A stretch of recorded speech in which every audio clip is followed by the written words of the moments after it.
This is Comic Geek Speak, episode 1634, Comic Talk. You got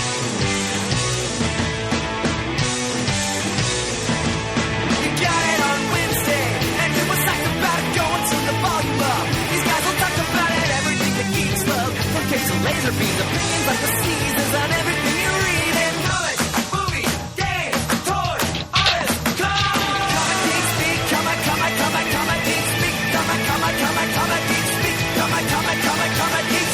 Comic Geek. Uniting the world's mightiest heroes. This is... I'm Brian Chrisman. I'm Adam Murdo.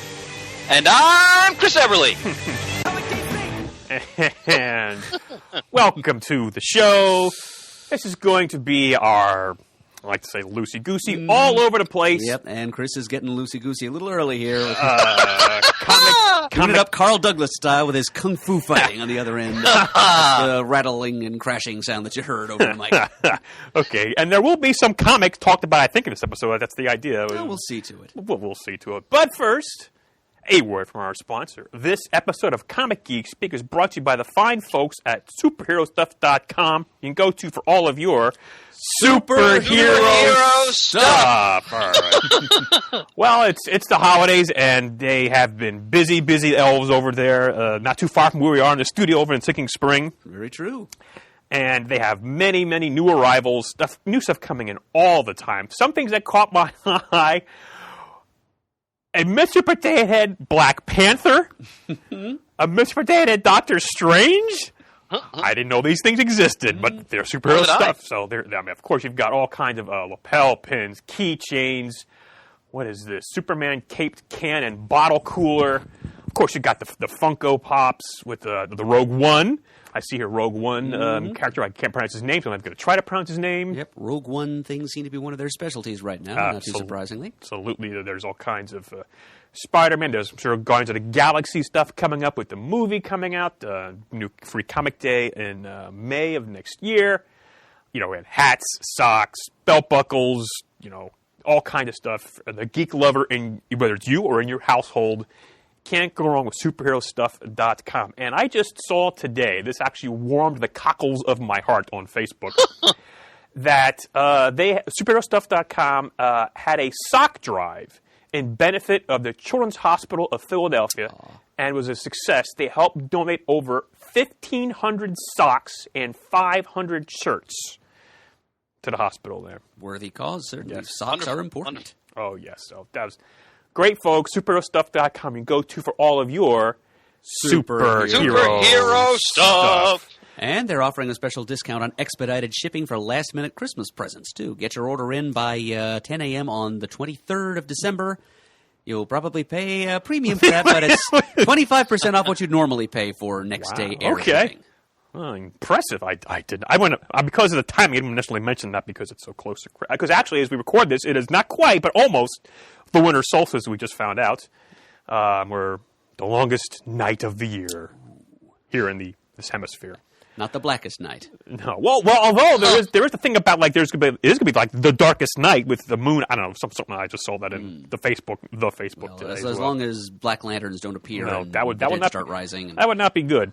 And since it's the holiday season, I wanted to ask you before, because it's almost that time, have you finished or will you finish the final installment of A Christmas Carol? I believe I accomplished that last year, Brian. What? Are you kidding me? I thought that was the penultimate last year. Did I miss a memo somewhere? Maybe you did. Oh, you got to be kidding me. Yeah, I feel like such a fool here. Now I got to pull this up here. Well, all our listeners can go back and hear all of those episodes now, right in a row. Well, then I ought to get a chapter 3, chapter 5. God, yep, the end of it all. Where the hell was I last year? I was probably deep in toys. Stuff. Anyway. Toys and well, then maybe we'll compile put it all in one long episode and put it out on Christmas Eve. How about that? Not a bad idea. Oh, it's a wonderful idea. Put that on my notes here. I was planning to do something similar. Not to release it as a single stitched-together episode, but simply to download all the parts and put them on a disc and give them to my aunt and uncle as a Christmas present. Oh, excellent. They host us every Christmas Eve during the afternoon before the caroling begins. And that's right. That'll be the caroling. Oh, yes, the caroling, Chris. That is coming. A few nights from now. And speaking of the holidays, Murd, how's the barn been treating you? The barn, well, it's been providing for my future sustenance and room and board and all of that, but at at a cost in physical and mental well-being. A cost that I can still afford to pay, but my dogs are barking right now, Chris. My family and I will all be sleeping the sleep of the just come January. I can imagine. How have things been at Wild Pig at Christmas time? Okay, I mean, Christmas, interestingly enough, usually isn't a huge selling period for us. Everything's Amazon. So we are doing okay with people buying. We're doing special promos as Bill has designed for Magic the Gathering products, and some of that's doing well. But otherwise, it's just kind of just normal business for us. We don't see like a huge surge of customers over the holidays. So, do you sell gift certificates? Yeah, we have gift cards, and we recently signed up. We recently signed up a promo campaign with Yelp to sort of have more outreach. So we also have gift cards available through that as well. So we're holding steady. We're hanging in. It's always you always got to sort of man the ramparts and fight off the inevitable forces of the modern economy and the last bastion stand of the comic book medium and trying to hold off all those forces. But at Wild Pig, we prevail. So excellent. Hey, I wanted to ask you, Chris, because we didn't have time the last time we recorded, because you recently went out to IDES with Shane. Oh, yes. I want to hear all about this. Yep. I'm in the tradition now where I try to go to Pittsburgh 3 times a year. Oh. And I've been doing that now the past couple of years, winter, spring, and summer. And, first and foremost to visit our dear old friend Dan Cangilla, who I'm sure is listening, Danny boy. And always like to see him. So Ryan and I go out, and we were very lucky that this year, despite his often insurmountable scheduling challenges, yes, Shane was able to join us on this trip. And we were floored and honored. I mean, Ryan, if he was a betting man, he would have lost. He was going to bet that up to the last minute, Shane would probably have to cancel. But he was able to join us because I mentioned to him months and months ago, and he was able to clear his calendar. We were so thrilled he joined us. It was magnificent fellowship throughout the weekend. And of course, I went to IDES, as I always do, to pick up inventory. I've been shopping there now for 20 years. Yeah, IDES, I think, has been one of the comic stores that's been around the longest that I'm aware. About 40-plus years I think they've been in business. It's one of the oldest in the country. It opened in 1972. Yeah. So, and I have an excellent relationship there with the manager, Ken, hell of a good guy. He always helps me out. And I got a lot of great inventory. We also went to the Steel City Con, the toy show there. Yeah. I rarely ever buy anything like that. It's just fun to walk around and see what people have. Mm-hmm. We enjoyed that. And part of my purchasing mission on this expedition was that I'm rebuilding my wall at the store. I'm going back into wall books. Oh, really? And I love wall books. If see, ladies and gentlemen, you can't see what I'm seeing. The look of almost salivating ecstasy that came across Pants's countenance as I mentioned that was thrilling. Well, if I can interject, if I can jump please. for just a second, because Golden Eagle Comics has had for a long time, I think, a pretty good selection of wall comics. I would agree. They go back as far as the early Silver Age with action and adventure, but it's been kind of stagnant. They actually haven't really rotated things out. They do have some things beneath they could rotate out, but they recently got in 3 new books, and and I asked the guy, he said, yeah, they just came in, they got, okay, Green Lantern #2. Wow.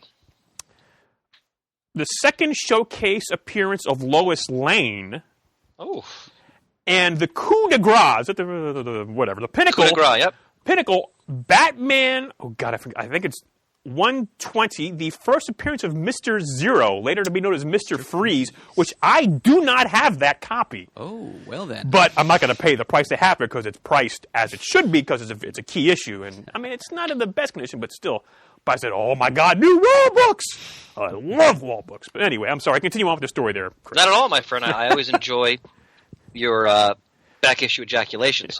So, well, now wait, that's why they're bagged and boarded. Let's get some wipes. All right, now, so Pants, really excited. That's terrible. I'm so sorry. It's a holiday. I'm loopy from all this. I haven't seen the sun in months. His head's getting red. I missed that. When you come to the store for Free Comic Book Day, there will be a full wall in the shop. And the reason why I'm bringing the wall books back is, well, twofold. 3 reasons. One, I miss doing them because it's one of the things I'm an expert at it, and I haven't sold wall books in 6 years. Wow. When the economy tanked, I got out of it because the last year the store was open before I temporarily closed it. We sold two wall books in a year, and I was like, all right, we're done because just no one can afford to buy these things. But I wanted to bring them back. One, because I'm getting back into doing more comic shows. I've always done them, but I'm going to do them. I'm going to do more of them now. And I've come to realize that, with the exception of my old friend John, NewJerseyComicBookShows.com, 25 years doing shows in New Jersey, who charges very reasonable table rates. If I want to do any other shows anywhere, if I don't have a wall, I can't afford to do them. Right. Because the cost to do most shows now is so through the roof, just for one table or one booth space, so to speak. You got to have a wall. Otherwise, if I just bring my normal sort of, bulk, low-cost items, I'd have to sell a ton just to make the table cost back. So I wanted to bring the wall back for that. And also in the store, we're modifying our approach in that we're eliminating – we eliminated our new book wall some time ago. We're eliminating most new trades on the shelves except for certain key ones I'll keep getting in for our bookcases. Because we're still going to have new trades, but we're not going to get in many new ones because they just don't sell. And I'm going to really emphasize more and more our vintage comic selection, which is what I enjoy the most. And since we're further diminishing our diamond bill, which I'm thrilled about, don't even get me started. So we're going to further push our vintage comics, our 50-cent comics, our various bargain tier comics, sticker comics, and now the wall. And I've already started a wall in the shop. We've got several books up there already, and my goal is within 6 months to have at least 50. So, which we should be able to do through the various contacts I have.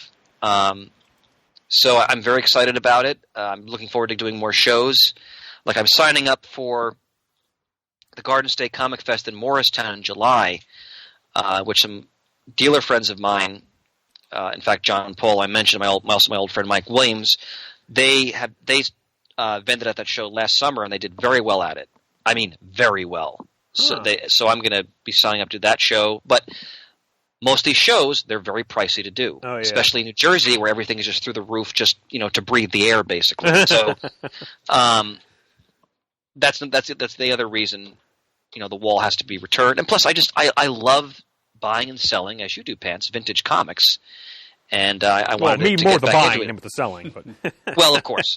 And as we're diminishing the diamond side of our business, we still have our reservists, although we even modified that service as well because we just weren't making enough money on it.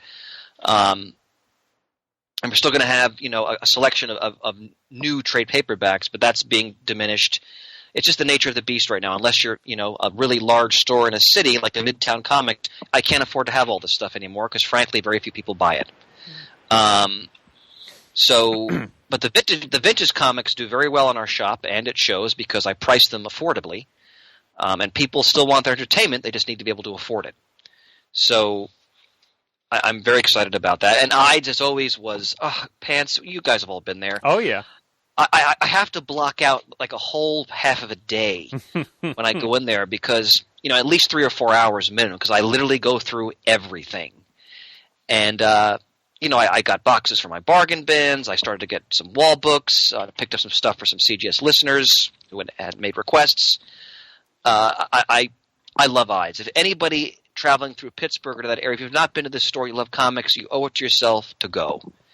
Ides.com. Yeah, I think it's one of the EIDES.com. That's correct. Yes. EIDES.com on Penn Avenue in Pittsburgh. It's one of the oldest and best comic shops in the country. Yeah. And before I forget, I did misspeak. It was Batman 121 was the first Mr. Zero appearance. I confess I looked that up myself. Goodness knows I didn't have it stored up here because it's a number. That's correct. It's a number. Well, that's awesome. I love Ides because they have many, many grades of like each issue for available. And it's I go for like the lowest copy because I just want to read the damn thing. But well, for example, I picked up for my wall. I got an Amazing Spider-Man 125, the second appearance of the Man-Wolf. That's right. And it's a Bronze Age book, but they had probably the nicest copy of it I've ever seen. Because I've owned that book many times. It was a near mint minus. But as you said, Pants, they had multiple copies of the book in the case in a variety of grades. Mm-hmm. So if you're someone who just wants to buy a lower grade book just to own it, trust me, they're there. Oh, yeah. So, and I should mention in April, a little advertising for them, they usually do their spring sale. I don't know. I mean, it usually takes place when the Steel City Con comes back to town in April. I don't know the exact week, but it's usually around that time. They do a tremendous sale there at Ides. Oh, yes. And they give, yeah. and you've been there, and they give very generous discounts on virtually every. I mean, they also sell like a lot of imported CDs. They have a great selection of new and used DVDs, and even videotapes for people like Murd. Murd, you'd love the videotape selection there, and their comic selection is. I mean, it's. I've never seen it. I mean, I've never been to Mile High Comics. I've seen pictures, so I'm sure that's bigger than Ides. But as far as the East Coast goes, you're not going to get much better than when it comes to back issues in a store in terms of the sheer quantity and the selection than going there. I agree wholeheartly. Well, I'm just going to keep rolling on as I got a couple of things I want to mention. Go for it. I'm at the point where, I'm working nights at the store, and I've fallen woefully behind in my new comic reading. I mean, the last shipment I got from DCBS, I opened it up, I inventoried it. I don't think I've read a single one of those issues, so I'm just falling behind. I just can't find the motivation to read these new comics, and even to order some of the new comics. I mean, I'm ordering maybe $50 to $60 worth of comics per month right now, when it used to be, like twice that. And I'm wondering, is it just me? Because I know there's good stuff out there, and I can't read everything. But I mean, but see, it's tough with you guys because you don't necessarily read the new comics, Adam, and Chris as a retailer all the time. So I'm thinking, is anybody in the same boat as me, or am I afloat in this all by myself here with my feelings? Pants, I'm totally in the same boat because, as you mentioned, as a retailer, I can at least treat myself to a better discount, and I get a lot of books. And I agree with you. I mean, I've been reading comics virtually my entire reading life, and I got to tell you that the selection of top quality stuff out there is phenomenal, especially among independents. But there's so many books I want to read, but it's hard, especially with all my different responsibilities now in my middle age. It's hard to find the time and the energy. Now, I'm not at a Murd point where I have mountains and canyons of comics I pray throughout no my one else abode. is at the Murd point. I really do. But trying to navigate these shoals and eddies around these comics. But shoals and eddies. Yes. Wow. But I do have sure a respectable little pile and a short box next to my bed. But here's the thing. What I find is every week when I get my new batch, there are certain titles and/or writers I read them almost immediately. And I find that there's certain books that they get further and further down in the pile. And I start to question, okay, should I even be buying this book anymore? Because it's clearly not captivating the way these other books are that I read almost immediately.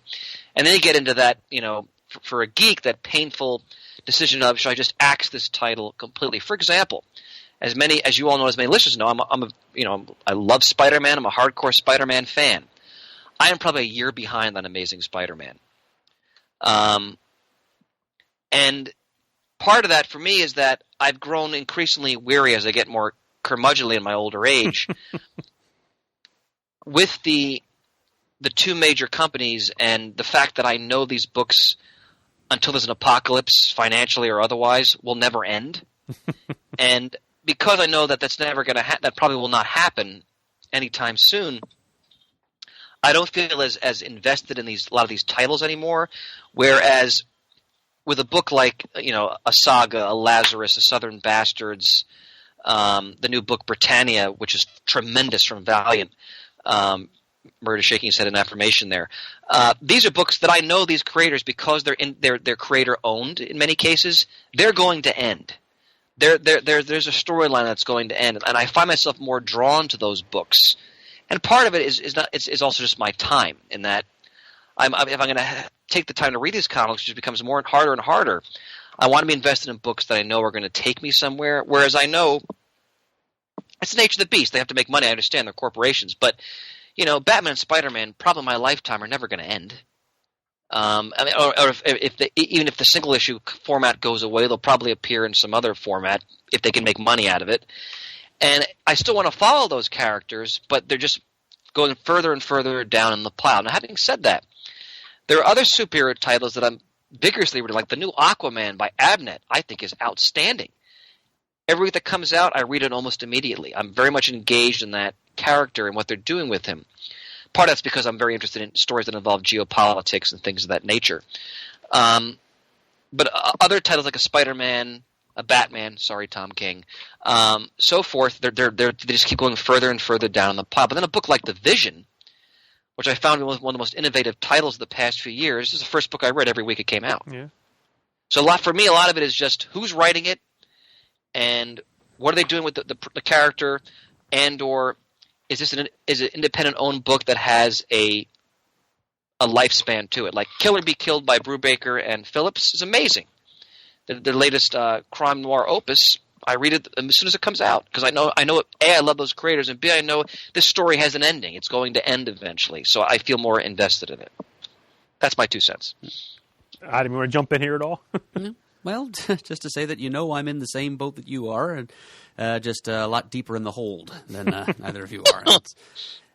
Yes, I'm kind of beyond all guilt, beyond hope, beyond shame, beyond redemption, and I'm reading stuff from 2003.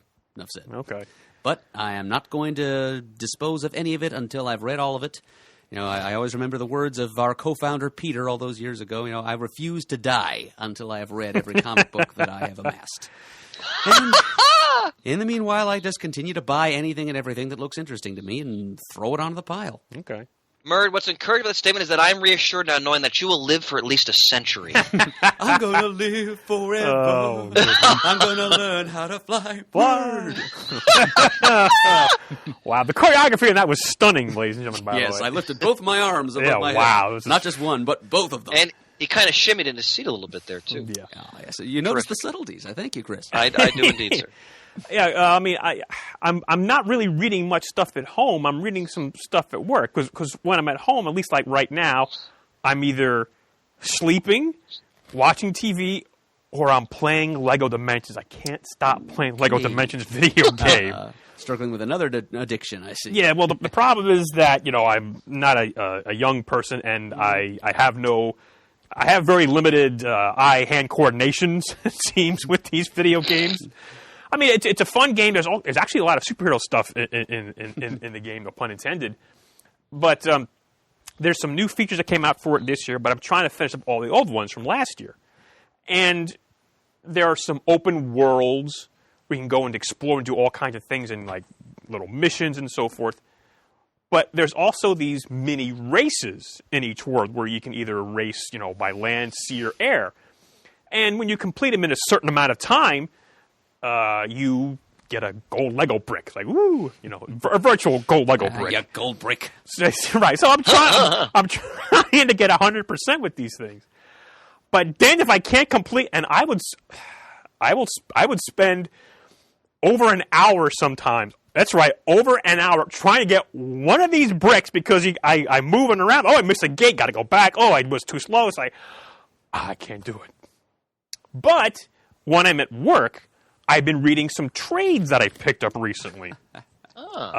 Like, for instance, I picked up the Life with Archie trade, which are collecting, well, I guess it's called the Married Life. It was collecting the Archie Marries Betty, Archie Marries Veronica stories from the magazine from a few years ago. I'm collecting all the stories in a trade. There's like 6 trades of them.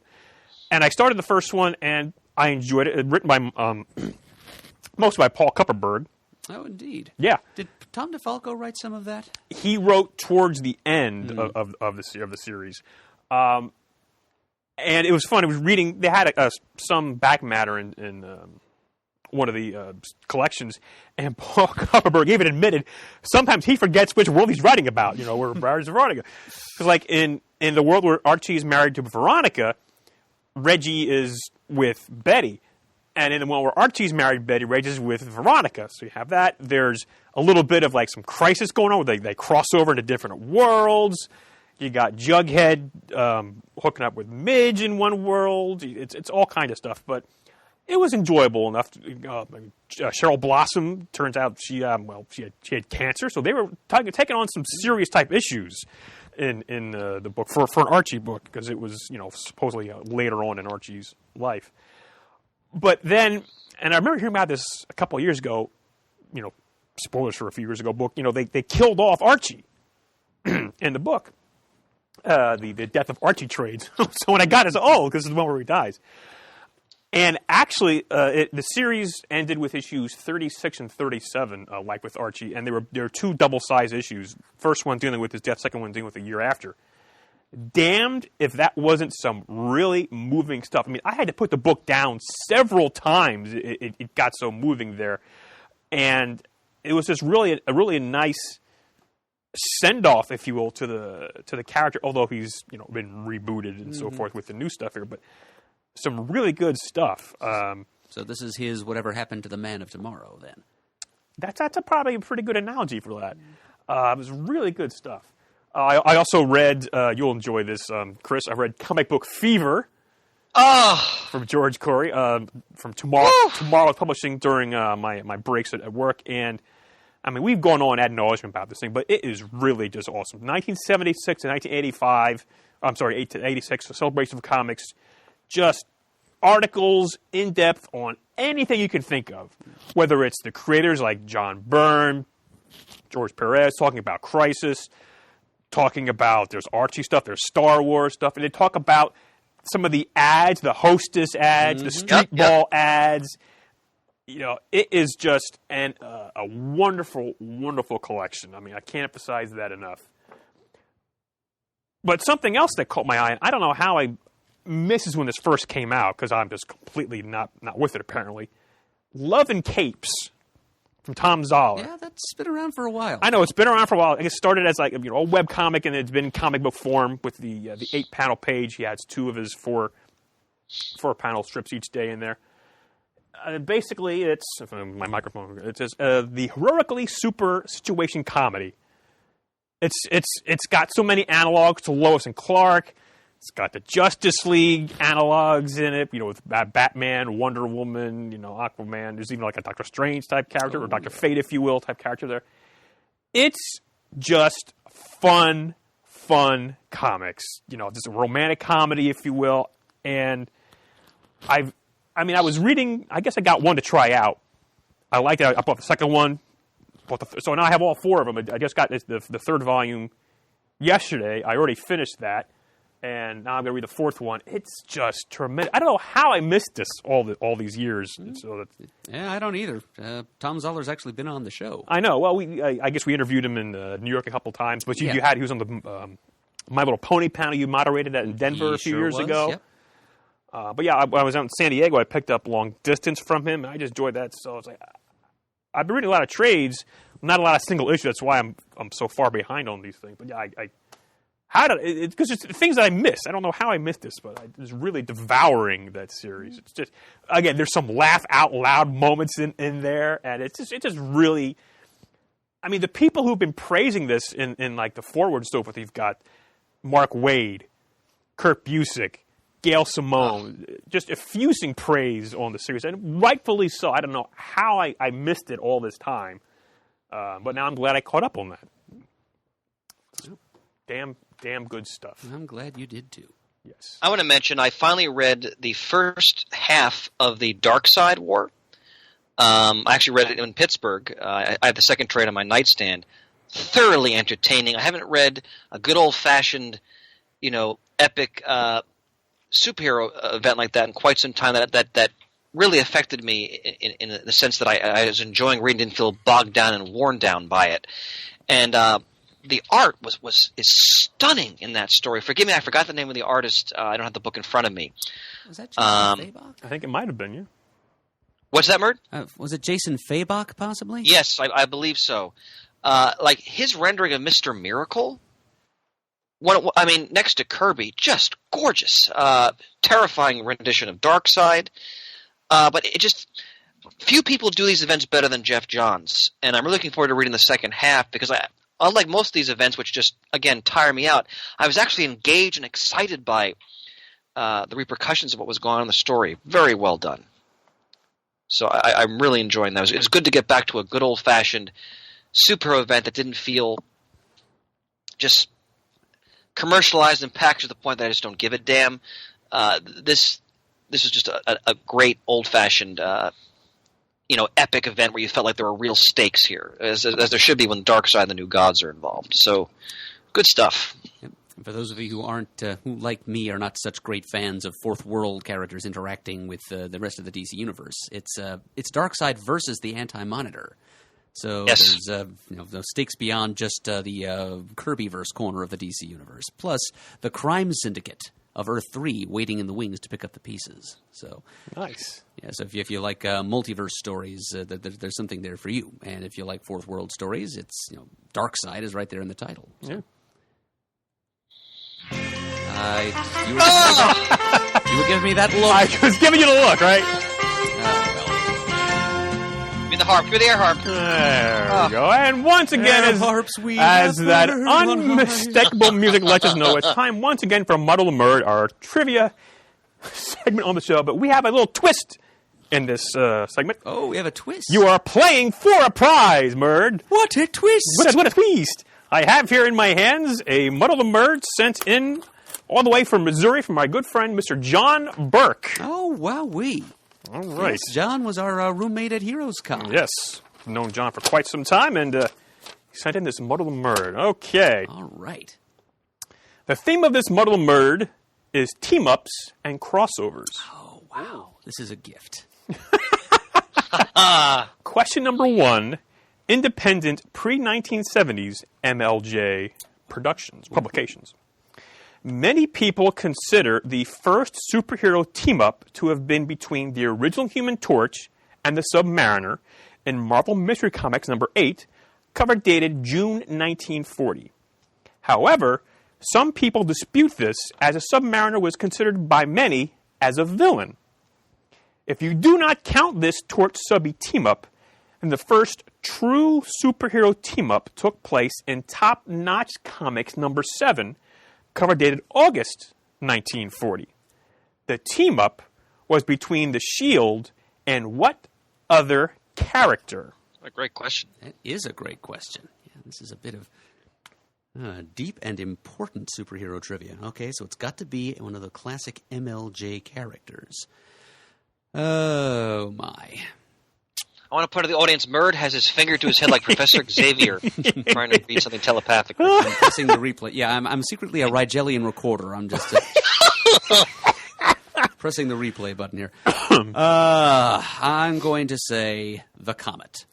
No, the Wizard. I would not have guessed the Wizard. Okay. Question 2, DC 1970 to 2000. Justice League of America number 103 is a well-loved tale where the JLA visit a Halloween festival and parade. In the story, Felix Faust casts a spell that allows various ghosts and demons to come to Earth, where they possess the bodies of cosplayers at the festival.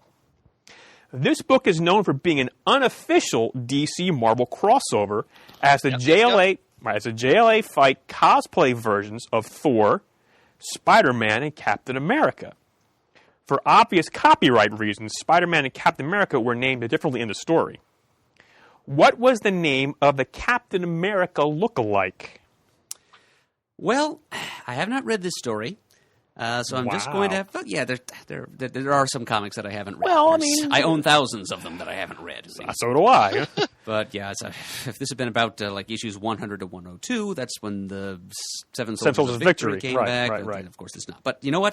This is not the only 70s DC comic in which there was a Captain America doppelganger. I mean, there was kind of like a little unofficial exchange of volleys between Marvel and DC as far as including doppelgangers of their characters. Like the Freedom Fighter series featured... a little poke at Roy Thomas and his Invaders, versions of Cap and Bucky and the Torch and Namor. So, none of this really answers that question. I was waiting where you're going with this. The Captain America doppelganger in that comic was called America Mando. So I'm going to give that as my guess for JLA number 103. Judges, the answer listed here is Commando America. Yeah, that's not good enough. It says, he adds a note here. It says, note, when this story was reprinted in Showcase JLA number 5, the artwork was significantly altered, making the Marvel characters look much less like their actual counterparts. Pantaloons, may I interject for a moment? You certainly may. I just want to remind listeners, this is a fun little historical nugget. These stories took place in Rutland, Vermont. Yep. And which has had a actual Halloween parade for decades now, and often superheroes are at the center of that parade. And many Marvel and DC staffers, including people like Len Wein, Roy Thomas, Jerry Conway, would travel to the parade. And there are several stories from the Bronze Age from both companies where they end up in Rutland, Vermont. There's an Avengers story, I think, with Loki, if I remember correctly. They're really fun because you also see the creators, in many cases, put themselves in the stories. So those are worth seeking out. Yes. All right. Question number 3. Marvel 2000 to the present. All New X-Men number 1, cover dated January 2013, begins the story where the youthful versions of the X-Men come to the present to meet their older selves. The story starts with Emma Frost, Cyclops, and Magneto recruiting a young mutant girl named Eve. What was Eve's mutant power? Yep, and I know we've all read this. I know we have because I think we were doing little reviews of all the different Marvel Now. Marvel Now. That's correct. One issue. So this was Bendis, it was Immonen, and yeah, You're stalling. I- I'm sorry. It's true. Yeah, I have no recollection of this Eve character Oh, being my present. goodness. So yeah, I can't begin to tell you what her mutant power was. Chris, you want to take a stab at it?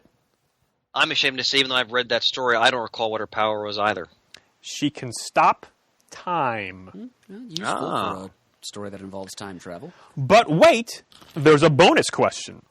This is originally going to be his independent question, but based on the standard subject matter of the book, it might be a little bit out of bounds. But he thought it might be a little bit out of bounds, but we're going to go with it anyway. In Penthouse Comics number 7, cover dated June 1995, a story was published that was rejected by DC Comics for their Batman and Black and White miniseries. The art was altered, and the names were changed to make it a parody story. The story was created by a famous writer-artist. Now here we go with the, can you name this creator? How about, what is the name of the creator? Yeah. I'll name him Fluffy. Oh, boy. Okay, so now I just kind of pick a kind of a maverick writer-artist out of the thin air here. Could it be a yoink, ladies and gentlemen? We don't know. Well, it might conceivably be, brother. Somebody who would submit something to Penthouse. Kevin O'Neill. Mobius. Okay. Wow. Well, I was right in guessing a non-American, but that's as right But as I got. it's the holiday season of giving, so actually you get to give the present anyway. So please open it. Please open it on the air, sir. John, I deserve a bag of coal. Instead, you've given me... Fantastic word. Oh, what has he given me? It's wrapped in a paper grocery bag, which you don't see very often anymore. Oh, hey, it's Shazam related. It's it's this hardcover collection edited by E. Nelson Bridwell. Oh, wow, your hero. Introduction with an introduction by him as well. Yep. So read the note there as well. I will, of course. Dear Adam, you may remember that on one of our conversations at HeroesCon, we discussed our mutual enjoyment of the original Captain Marvel. During a recent antiquing trip with my wife, I came across this copy of Shazam from the 40s to the 70s.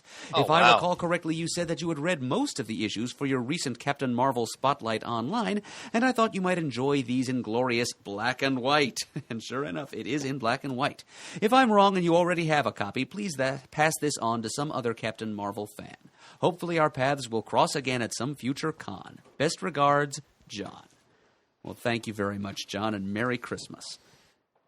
Wow, look at this. It's got... That's wonderful. It is in black and white. It's got kind of a lengthy introduction from a comics historian and longtime contributor to DC Comics, E. Nelson Bridwell. I think he was number 1 on my list of underappreciated Yes, he was. creators. He was, yep. And it's broken down by decade, 40s, 50s, and 70s, as there was no faucet Captain Marvel content during the 60s. Yes. And there's a bibliography at the end, too. It's over 300 pages worth of comics sampled from different decades. There are even a few pages of color.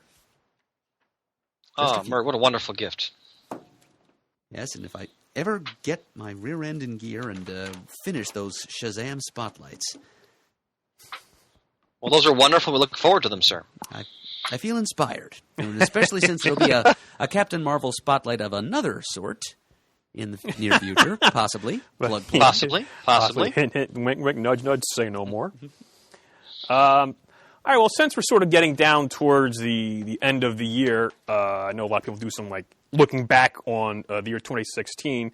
I'm going to just look back at, I had a couple I know there was a lot of just bad stuff happened in 2016 all over the board. I had a couple really cool moments. One cool moment is, I think it was back in June or July, Ringo Starr was in town for a concert. I literally walked from my house 15 minutes, see Ringo Starr perform downtown Reading, and at the end of the show, singing along with 5,000 people with help from my friends at the end of the show, that was something I got goosebumps sitting in there. That was just amazing. I'm so happy I got to do that. Later on, speaking of concerts, in September, when it was announced that Mike Nesmith was going to perform with the Monkees for what turned to be the final time in L.A., I went out to L.A. and I was there for that final concert that he was performing with the surviving Monkees, Mickey and Peter. That was, as I'm a huge Monkees fan, and of course, I never got to see all four of them perform together. Saw Davy Jones perform a lot of times, but getting to see, for what will be probably the final time all of them performing together, that was just something, again, I'm never going to forget. Worth the plane trip, huh? Well, worth it so many ways. But perhaps the coolest thing that happened to me this year, I never thought I'd just happen again. Of course, I'm a huge Letterman fan. During the New York Comic Con back in October, the New Yorker magazine had a festival, and they had a couple of guest speakers, and they got David Letterman to come do a conversation for like about an hour and a half. So I got a ticket. I got to see. I was in the second row on the aisle, at a clear view of the stage. I mean, at the other end of my aisle was his wife and son. I saw other people who worked on the show there. He was in fine form. He hadn't lost a beat. It was just like, being in, and he's just a great storyteller. He told a great story. It's a whole line if you look about his mother's 90th birthday party, which is hysterical. And of course, you can hear me cackling throughout the whole recording there. But as it got towards the end, they had hinted they were going to have a Q&A session. And literally right behind me, they had the microphone set up. So I got out there and I got the first question, and I'm going to play it for you here right now because it actually sort of ties in a little bit to maybe another discussion. All right, we'll start with a question over here. Hi. Since your retirement, I'm sure you've gotten other kind of offers to come back to television. What kind of offers have you gotten? What is your name, sir? Oh, Brian. Where are you from, Brian? Reading, Pennsylvania. What do you do for a living? I work at Toys R Us. All right. Yes, I have had offers. But what I get is people say, well, what would you like to do? And I have to say, well, I did what I would like to do. I get offers like a lot of cameo work. Like somebody was doing a movie. It was Spider-Man. Really? Yeah, the Spider-Man, and they said, would you like that you would be a street vendor in Spider-Man? And, I don't think that there is a device invented today that's capable of measuring the amount of time it took for me to hang up the phone. So that was cool. Getting actually asking another question. But now I know that since then the Spider-Man trailer has come out. Now I didn't watch it. Now hang on a minute. I didn't watch it, but because the movie's going to be out in 7 months from now. My God, 7 months from now. I can wait. I'll go see it in the theater. But some people in the break room when I was taking a break at work were playing it on their phone. So I heard a few things, trying to just knock it off. But so if you guys wanted to talk about it, I could really back out. Did you guys want to talk about the trailer at all? Hello, anybody there? Have you seen it, Murd? I think I've seen both of them, actually. All right, well, let me just turn my mic down, and you guys have it. Just give me some. Oh, well. He's putting in his headphones, ladies and gentlemen, to tune us out. I love the Spider-Man trailer because, well, to back up a bit, the actor, and forgive me, I just forgot his name, who played him in Civil War, was of course going to play him in the new Spider-Man film. I thought his rendering of the character, and no disrespect to Tobey Maguire, who I really enjoyed in the Raimi films, but my sense of the capture of Spider-Man in Civil War is that this is the best interpretation of the character on film we're going to see thus far, and also the best interpretation of the costume in terms of making it as close to the comic book as possible. And the trailer that they've shown us, clearly it's borrowing some elements from the Miles Morales Spider-Man, although it is Peter Parker playing Spider-Man in this movie. But just the action scenes they showed, the banter, which is the one thing I thought that was glaringly missing from the Raimi films, is very much here, both in the Civil War appearance and clearly in this new movie. And, I mean, it's frickin' Michael Keaton as the Vulture. I mean, I am extremely excited about that. And I think that just the fact that he did Batman and Birdman, which is a brilliant film, and now he's doing the Vulture, I just find fascinating. But I think, once again, I give props to Sony, probably out of financial desperation, for doing the right thing and turning the property over, essentially, to Marvel, although I'm sure Sony's still involved, but Spider-Man's home where he should be. And I have no doubt this movie will be as good as any of the other Marvel films that have been produced by the MCU, and I think they have the right actor to capture the character, and I can only hope that eventually the Fantastic Four also find their way back home where they belong. Amen. Murray, what are your thoughts? Yeah, I'm willing to stake my money where yours is, Chris, that this will indeed turn out to be the best cinematic interpretation of Spider-Man that we have yet seen. Yes, it's got the lightheartedness. It appears to, anyway, to have the lightheartedness that it needs to have. I agree that the young actor, a quick wiki search told me his name is Tom Holland, apparently. I remember. Thank you. That's right. Yep. I think I remember reading back around the time of Captain America Civil War that he actually was trained as a circus acrobat. That's correct, yep. And hadn't had many acting credits to date, but he certainly acquitted himself very well as Spider-Man in that movie, and I've no doubt he'll continue to do so in the title franchise. It's nice that you mentioned this appearing to borrow something from Miles Morales, namely that this Peter Parker actually has a friend that he can hang around with and who shares his secret and also, I guess, the burden and the responsibility of going around and saving lives as Spider-Man. It's all going to be good. And, yes, Michael Keaton as the Vulture after being Batman and Birdman. There is a certain meta aspect to that casting that will be fun to explore.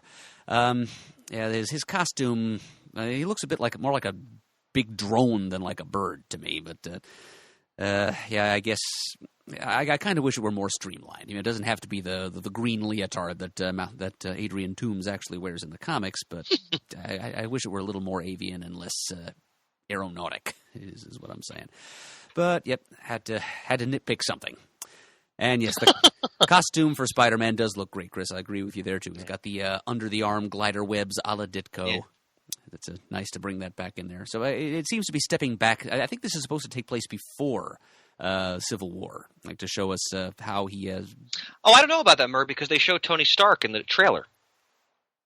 Oh, so I don't think so. I think it's after Civil War. Okay, that's right. Well, yeah, because I think there is, at the very least, I think we're going to see some of what. That's probably the case. Yeah, I'm maybe sure. Some of it will be set before, and maybe we'll incorporate the historical moment of Civil War in the middle of the film's timeline. But yeah, I think we do see how he gets his powers, and at least how he steps out of that sweatsuit costume he was wearing and receives the new costume that Tony Stark gives him. So yeah, that's. It's going to be good. I'm pretty sure. I was never really that big a fan of the Sam Raimi take on the character, though I know Matt just drools over it. Andrew Garfield, those movies, I thought the first one was actually pretty good. As do I. And then took a big step downward with the next one. Ugh. But yeah, now we can just wipe the table clean and then start afresh, as you say, Chris. And as Marvel Studios is saying, Spider-Man is indeed coming home where he belongs and getting Peter Parker to interact with the rest of the Marvel Universe as he should. It's going to be great. And I should point out, speaking of films, that not in this episode, but we will be reviewing Rogue One in the near future. We wanted Shane to be part of that because he's such a big Star Wars fan. He couldn't join us tonight, so that's coming down the pike. And when I saw Rogue One, so many wonderful trailers before it. Logan, the aforementioned Spider-Man, Guardians of the Galaxy. I'm just so excited with all the films that are coming down the pike pertaining to all these great characters. So You got better trailers than I did, Chris. Well, I got Kong of Skull Island. I got to see that one. Yeah, we got that one too. That was worthy. But we also had like the Passengers and I don't even remember the others. But anyway, I would have rather seen the ones you saw. Indeed. I think it's safe for Pants to come out of his sensory deprivation chamber.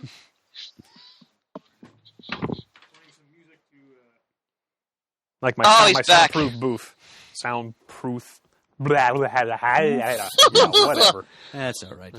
Your tongue and your brain are both weary. Yeah, okay. Let's see what else I have here. We may at some point have, or there may be in the future, a more with Shane involved discussion of Rogue One. We just said that actually. Oh, you did say that? Okay, well, I'm sorry. Yep, I proved that was in my soundproof booth. Blah, blah. All right. I guess we could have let you out of there. Well, yeah, but the music was so cool and everything in there. Anything else on anyone's mind? I wanted to mention, Pans, because I don't think you and I had a chance to talk about this. Okay. The Batman animated movie with Adam West and Burt Ward. Oh, Christ. Man, I wanted to go see that at New York Comic Con, and I didn't, and I wanted to get it and watch it, and I haven't gotten it yet. You haven't seen it? All right, I haven't seen it yet. Well, we'll table that for a future episode because Shane's seen it. Murd, have you seen that yet? No, I haven't. Okay. I'm really looking forward to your opinion on that, Pants, because you're such a diehard fan of the 60s show. Yeah, I got to get a copy of that. See, next time I see you, which hopefully will be soon, I will lend you my copy.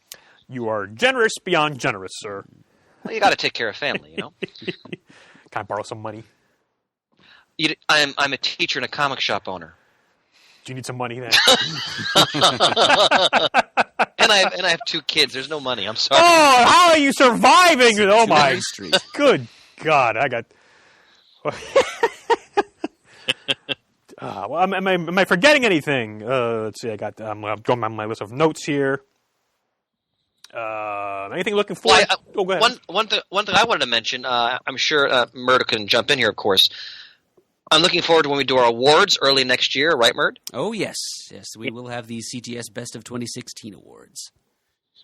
Well, I'm so glad when you brought that back, Murd. You were on the vanguard of that, and I'm especially excited for this one because I think 2016 was such a thrilling year for comics, and there's so many. I'm going to have a hard time picking and choosing nominations because there's a lot of great material out there, ladies and gentlemen. Mm-hmm. So. Very much looking forward to that. Yep, we may get an interesting variety of nominations this year. Absolutely. So, anything else, Pantaloons? Well, I mean, is there anything anyone's looking forward to for 2017 as far as, whether comics or anything spatial they want to chat about? Have not thought that far ahead. Okay. The Lego Batman movie comes out in February. That was another trailer that I saw in front of Rogue One. Actually, I didn't see that trailer, but because I'm going to go see it, of course. But wait, what's coming out in February? The Lego Batman movie. Oh, that's right. Because we've already got that should be a lot of we've fun. already got about 3 or 4 different sets of Legos for in the store. It's like, and that's going to be a whole part of Lego Dimensions game when it comes out as well. So I'm looking forward to that. I'm looking forward. In terms of comics. The continuing series that all these wonderful creators are involved in, people like Jason Aaron, people like David Walker, people like Brian K. Vaughan, Ed Brubaker. There's so many great comics to read these days, and as we mentioned at the beginning of the episode, it's so hard to keep up, which is a good thing because there are so many that are worth reading right now. And as you guys mentioned, we're definitely living in a very singular age when it comes to our beloved characters being adapted on screen in a way that they couldn't have done even, a decade ago. So this is an exciting time to be a fan of a lot of these icons.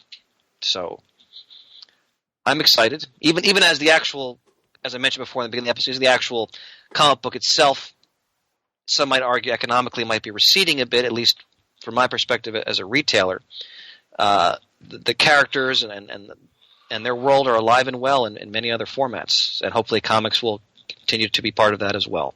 Yep. So I'm looking forward to getting back at some more cons so I can get jazzed again and maybe start getting back into reading the comics. And when I get them, instead of letting them pile up, because well, you know how it is. Once they get piled up, it's like, well, I'll get to it one. The next thing you know, the pile is high, high, it high. begins to feel like a chore. Yeah, but I don't want it to feel like a chore. I want it to feel like, oh, okay, yeah, I really want to read this. But then, obviously, if I really want to read it, I would have been reading it. Speaking of a pile, Murd, dare we hope a time bubble is coming down the pike?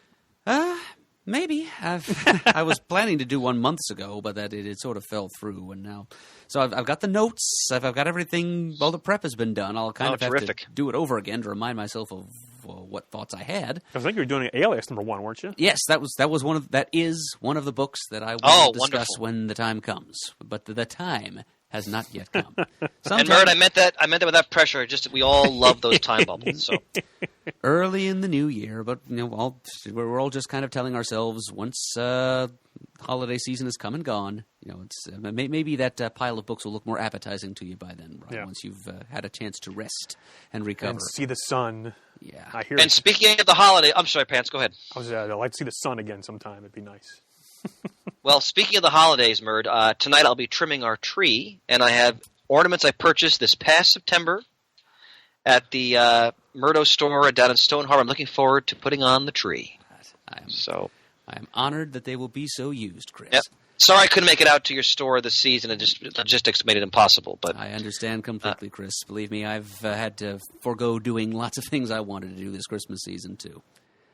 Including, well, I actually haven't had a chance to read much of anything for weeks now because I work pretty much 12 hours a day. Yeah, you're a little bit covered in glitter, as a matter of fact. Oh, you noticed that, huh? Yeah. Yep. I didn't want to say anything, but I said it anyway. Oh, it's like Fallout, man. It's my battle scars. Yeah, but yeah, it's. I think you know what I'm talking about, Brian. I come home from work and my higher brain functions are just gone for the time being. I just want to sit down, watch something, just let the entertainment be fed to me through my eyeballs. But since I can't really contribute to comic talk per se that much, I did want to throw in one mention of something that I got to watch that I probably should have watched a long time ago, and this is a Muppet fan alert here. I'd like to know if Shane actually has seen this. I actually, through the magic of YouTube, I experienced a little-known Muppet Christmas special from early days. This is 1970, so Sesame Street was still a new thing. Yeah, But it's a special that Henson co-produced with Ed Sullivan, who acts as the very uncomfortable-looking host. Well, yeah, because they appeared a lot on the Ed Sullivan Show, Jim Henson and the Muppets, as I recall. Yep, so this was like a whole episode of the Ed Sullivan Show just turned over to this one story that Henson and company produced. It was called The Great Santa Claus Switch. So if you search that on YouTube, you can find what I'm talking about. It's the story of how Santa Claus and his little Muppet elves were kidnapped by the evil sorcerer and petty criminal Cosmo Scam, played by Art Carney. So that Art Carney could then impersonate Santa Claus and use Santa's sleigh, reindeer, and reputation to burglarize every home in the world. Dreamin' big. And how Santa and his elves got out of this predicament using nothing more than a little bit of ingenuity and a lot of Christmas spirit. And it was the first appearance of a lot of little monster Muppets that later appeared on The Muppet Show, including the giant blue monster Thog and the creature that would later be known as Gonzo. Wow. It's the first time the Gonzo puppet was ever seen.